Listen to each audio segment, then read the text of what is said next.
There's a level of discipline that causes people to look at you with unease. Today, you'll learn exactly how to reach it. Have you ever noticed someone who never slips? Someone who wakes up at the same hour every day, follows the same routine, and simply keeps moving forward? While most people quit by the third week, they continue. While others find reasons not to act, they show up anyway. And you've probably heard what people say about them. That's not normal. There's an ancient method developed by Zen monks in Japan that creates this exact kind of intimidating consistency. It's called Gyoji, a practice designed to sustain itself. Once you understand how it functions, breaking a goal will no longer be part of your life. But there's a condition. This system is not meant for everyone. It demands that you let go of a part of yourself you didn't even realize was holding you back. Before I explain how it works, subscribe to the channel, like this video, and comment on the habit you most want to build in your life. This support helps me greatly and tells me you're serious about real change. Let's begin. The awakening. The story I'm about to share happened to a programmer named Raphael. He was an intelligent person with a successful career, but he faced one major issue. He couldn't maintain any habit for longer than 2 weeks. Gym workouts lasted about 2 months before stopping. Meditation continued for 1 week and then ended. Reading followed the same pattern. He would buy a book, read a few pages, and then leave it forgotten in a drawer. The cycle never changed. Monday brought full motivation. Wednesday introduced the first internal debate. Friday meant giving up completely. Sunday was reserved for promises about starting again next week. Raphael tried every solution available. Habit tracking apps, reward systems, accountability partners. None of them worked because he was battling something he didn't even realize existed, the basic structure of his own brain. That changed the day he learned why Zen monks can meditate for centuries without missing a single day. And no, it isn't willpower. It's something far deeper and far more unsettling. He's secret of the monks. In Zen temples, there's a rule that appears simple but transforms everything. Gyoji.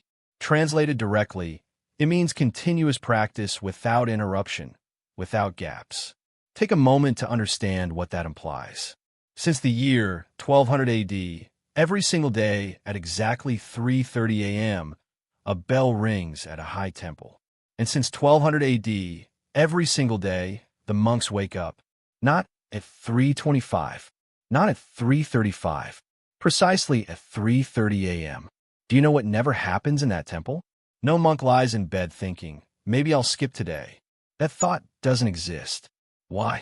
Because they understand something most people don't. The brain places every commitment into one of 2 categories, reversible or irreversible. Reversible commitments turn into internal debates. Irreversible commitments simply occur. When a monk takes vows in front of the entire community, he isn't making a casual promise. He is reshaping his identity. He's not agreeing to try meditation. He is declaring himself a meditator. The community witnesses it. The identity shifts. The negotiation stops. A Harvard University neuroscientist who has studied habits for over 15 years discovered something significant. When a behavior is made public, the primitive brain treats failure as a threat to survival. Our ancestors who lost their standing within the tribe did not survive. Your brain still operates under that same rule. That is exactly what Raphael applied. He stopped making private promises and began making public statements. He wrote on a sheet of paper, I am someone who meditates for 20 minutes every day at 5 a.m. for 90 straight days. He signed it. He shared it on social media. He told everyone around him. His girlfriend said, you're being overly dramatic. His co-workers said, you're trying too hard. That was ideal. Every person he knew became motivation. Each morning when he felt like quitting, he imagined having to face everyone and admit he was just another person who couldn't follow through. Day 3 became the first serious challenge. The alarm went off at 5 a.m. instantly. His mind started its usual script. You're tired. This isn't good for you. Skipping 1 day won't matter. But something essential had shifted.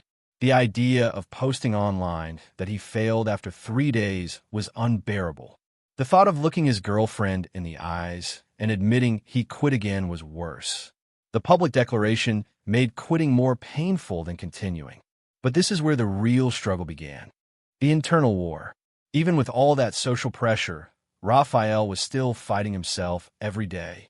His body didn't care about his image. It wanted rest when it felt exhausted. The public statement removed the mental debate, but biology still pushed back each morning. That's when he learned the monk's second principle, non-negotiable hours. Every day, you waste mental energy on the same question. When should I do this? Now or later? Before breakfast or at night? Each decision drains glucose from your brain that should be used for the practice itself. You're burning fuel choosing when to act instead of actually acting. Raphael chose 5 a.m., not because he loved mornings or watching the sunrise. He chose it because the world was quiet. No messages, no emails, no distractions, no excuses. The time wasn't about efficiency. It was about removing every possible reason to delay. The first week was brutal. His body resisted every morning. That's expected. Your body is a pattern-based machine, and you are forcing it to create a new routine. Resistance is part of the process. In the second week, something shifted. He began waking up 2 minutes before the alarm. His body was preparing for what now came next. On day 14, the alarm sounded and his feet hit the floor before his conscious mind engaged. No thinking, no choice, just action. Here's what most people misunderstand about fixed hours. It isn't about discovering the perfect schedule. It's about removing time as a variable. When you perform an activity at different times each day, you force your brain to make a fresh decision every time. When the timing is fixed, your brain can't argue with something constant. However, Raphael encountered a new issue. His schedule was stable, but he kept changing what he did during that window. Some mornings, meditation felt right. Other days, he read. Sometimes he added a few push-ups. His mind had discovered a new point for negotiation. Instead of debating when it began debating what. 20 minutes at 5 a.m. became consistent, but the activity itself turned chaotic. The fixed schedule solved only half the problem, while his mind continued to search for loopholes. He had removed the question of when, but not the question of what. This is where Dogen's teaching on form becomes challenging, because it requires doing the exact same practice every single day until the mind finally gives in the one way. You may believe variety keeps things engaging, but variety is actually where consistency breaks down. Every time you change your action, your brain must make small decisions. Should I do push-ups or burpees today? Which book should I open? How long should I meditate? Each minor choice creates an opening for old habits to return. Raphael removed all flexibility. 20 push-ups, 10 minutes of meditation, 10 minutes of reading. Same order, same timer, same routine. This became his personal Ango period, 90 days of identical practice. His friends called him mechanical.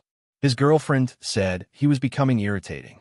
They didn't realize that being irritating was the goal. By the third week, his mind fought back. Every morning, it demanded change. This is pointless. You're not a machine. Switch things up or you'll burn out. In the fourth week, something gave way, not his discipline, but his resistance.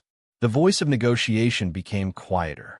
By week 6, he was already halfway through his push-ups before realizing he had started. The routine was now running on its own. This is what most people fail to grasp about consistency. It isn't about endless willpower. It's about repeating the same action until willpower is no longer required. Your body learns a sequence the same way a dancer learns choreography. An MIT researcher who has studied the automation of behavior for over 12 years explains, when an action is repeated in the same context for roughly 66 days, the basal ganglia in the brain take control. The behavior becomes automatic. You're no longer choosing to do it. You are simply doing it. On day 35, Raphael caught the flu. On day 40, he was traveling for work. This is where old habits usually return. Sick day becomes rest day. Travel becomes an exception. This is where he had quit before and where most people stop because they believe consistency requires perfect practice and perfect conditions don't exist. But Dogen understood something about gaps that changes the entire approach. He wrote that practice must continue without even a moment of interruption, because in that space, old patterns quickly return. What kept Raphael going when everything went off plan was understanding that practice doesn't demand perfection. It demands continuity, practice without gaps. The all-or-nothing mindset has destroyed more consistency than lack of effort ever could. You tell yourself, if I can't complete the full 20 minutes, why bother? Or if I can't do perfect push-ups, I'll start tomorrow. This thinking creates breaks, and breaks are where your old identity reappears. Observe any elite athlete, and you'll notice something often misunderstood. They take rest days, but those days still represent progress. They are intentional, planned, and strategic. Never because they feel unmotivated. Never because they don't want to train. A rest day allows harder training tomorrow. That is still forward movement toward the goal. But when you skip a session simply because you feel tired, that isn't rest. It's not retreat. A river never stops moving. During a drought, it may slow to a small stream, but it never fully stops. The moment it does, it is no longer a river. It becomes a trace of where water once flowed. Your practice works the same way. The instant you allow a gap, you are no longer practicing. You become someone who used to practice. Travel day came on day 40. Airport at 4 a.m. meetings filled the entire day. No gym at the hotel. Raphael did push-ups in the airport restroom. People stared at him like he'd lost control. That was fine. He meditated in the car ride. He read on the plane. Nothing was ideal. Everything preserved momentum toward the goal he declared 90 days earlier. This is Gyoji, practice that sustains itself. That's when others began to notice. Coworkers said he seemed changed. Friends said he was becoming too focused. Someone even claimed his discipline was unhealthy, that normal people don't behave this way. When you hear comments like this, it usually means you're moving in the right direction. Normal people achieve normal results. You aren't aiming to be normal. You're aiming to be unbreakable. But there's something no one warns you about, the obstacles you never anticipate, the situations you can't prepare for because you don't know they exist. Pre-solutions. Your child gets sick. Your car breaks down on the way to the gym. Your boss keeps you late. These moments destroy consistency because you haven't decided in advance how to respond. Each unexpected obstacle forces a choice under pressure. And in that moment of stress, you will almost always choose the easiest path. The obstacle wins because you're fighting a battle you didn't prepare for. Zen monasteries have maintained daily practice for centuries without interruption. Earthquakes, wars, famine, the practice continues. How? They don't make decisions when obstacles appear. The solution is already in place. If the meditation hall floods, they move to the dining hall. If the dining hall burns, they sit in the courtyard. There is no meeting, no discussion, no debate. The bell rings, and a response happens automatically. Raphael listed every obstacle that had previously broken his consistency and created a response for each one. Rainy day, push-ups in the garage. Guests at home, silent workout in the bathroom. A hangover, which shouldn't happen, but if it did, 2 push-ups, 1 minute of meditation, 1 page of reading. Every situation had a fixed answer. When X happens, I do Y. No thinking, no negotiating, just action. The real power here isn't only maintaining the routine. It's removing mental effort from decision-making. Your brain knows that regardless of what happens tomorrow, the practice continues. That certainty reshapes your nervous system. A Yale University behavioral psychologist who has studied decision-making for 20 years found that pre-deciding actions removes decision fatigue at critical moments. Your prefrontal cortex, responsible for willpower, stays focused on execution rather than choice. Day 70. Raphael's practice had become fully automatic. Some mornings, he woke up without even remembering doing the push-ups. His body simply moved through the routine like a program system. His girlfriend's mother stayed with them for a week. He still did his push-ups in the bathroom at 5 a.m. The routine continued because the responses were already decided. On day 90, he completed his personal ango. 3 months of uninterrupted practice. But something more important had occurred. He was no longer the same person. Friends openly told him, Your consistency is intimidating. His reaction was simple. Good. The transformation. Because when your discipline makes other people uncomfortable, you're finally working at the correct level. Your presence becomes proof that what they claim is impossible is actually just uncomfortable. That's why they'll label you obsessive. That's why they'll say you need balance. They want you to slow down so they can feel better about staying still. But this isn't for them. You're doing it because you've uncovered the truth. Consistency isn't about repeating an action every day. It's about becoming someone who cannot live any other way. When you apply the Gyoji System, public declaration, fixed timing, seamless practice, and pre-decided responses, you aren't just forming habits. You're reshaping who you are. You stop being someone who tries and become someone who simply is. And when that shift is complete, people will look at you and ask, how does he do that? The answer will be straightforward. He doesn't. He is. The question is, are you prepared for this level of change? Because this isn't about discipline alone. It's about ending one version of yourself and beginning another. The end of your inconsistent self. The start of your unbreakable self. The Gyoji System won't make you a better person. It will make you a different one. Someone others will look at and say, that's not normal. And when you hear that, you'll know you've arrived where you wanted to be.